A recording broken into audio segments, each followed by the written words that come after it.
Hello everyone, I welcome you all to the Infinity Vision platform. Right now I'll be doing one such question that came in your JEE examination.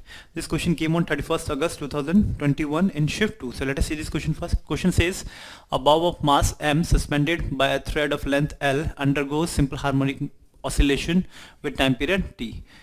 Okay, so you have been given a bob which is continuously oscillating from its mean position.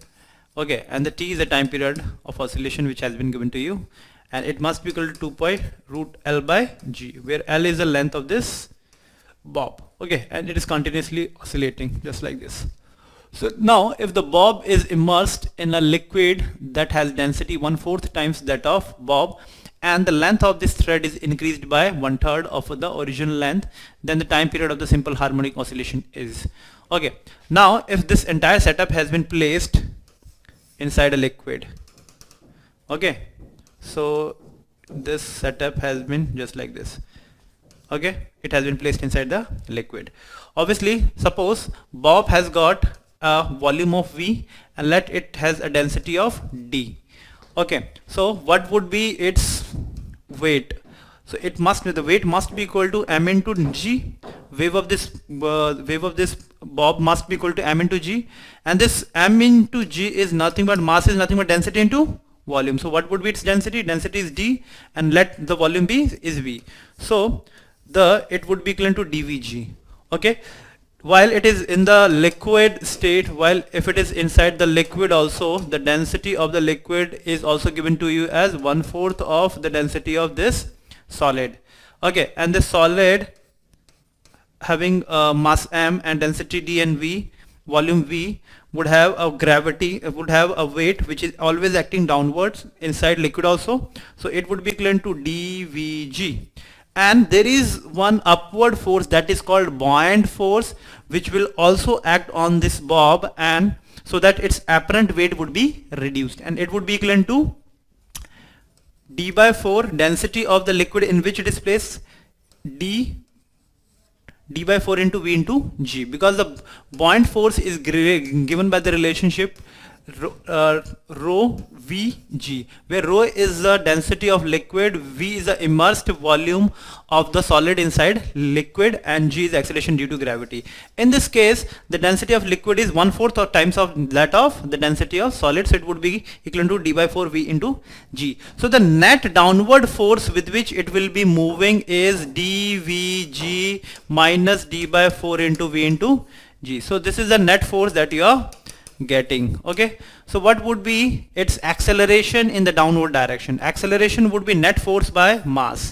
Okay, so acceleration would be net force by its mass, and mass is nothing but density into volume, so it would be dV.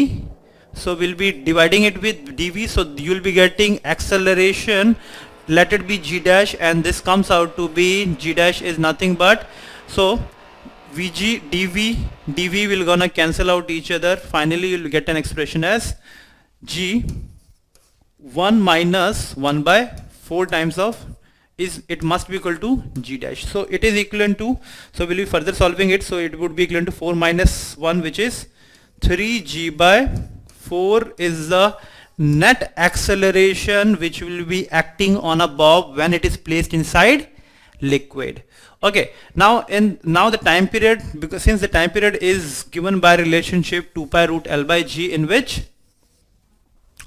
acceleration due to gravity, new acceleration due to gravity is 3 by 4th times of G. So the new time period, let it be T dash, must be equal to root 2 pi root of, what is the new length over here?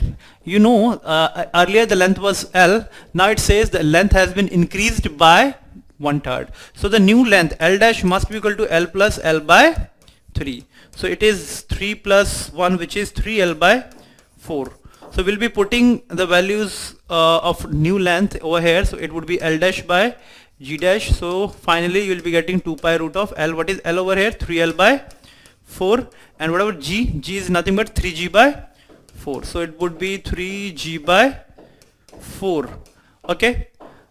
So it would be 3L by 4. So the new length comes out to be 3 plus 4. Okay, it would be 4 by, this length is 4 by 3, not 3 by 4, because 3 would go over there, so you'll be getting 3 plus 1L, which is 4L, so 4L by 3. So length is 4L by 3 over here. Okay, and G dash is 3G by 4, 3G by 4. So finally what you'll be getting, these 4 would come out and these 3 would come out, because since it is in root, so it would be 4 by 3 times of 2 pi root of L by G. So it would be 4 by 3 times of the previous time period. So the new time period of the bob inside the liquid must be 4 by 3 times of the initial value. So the final answer would be the fourth option, which is a correct option that you should get. I hope this question is clear to everyone. Thank you.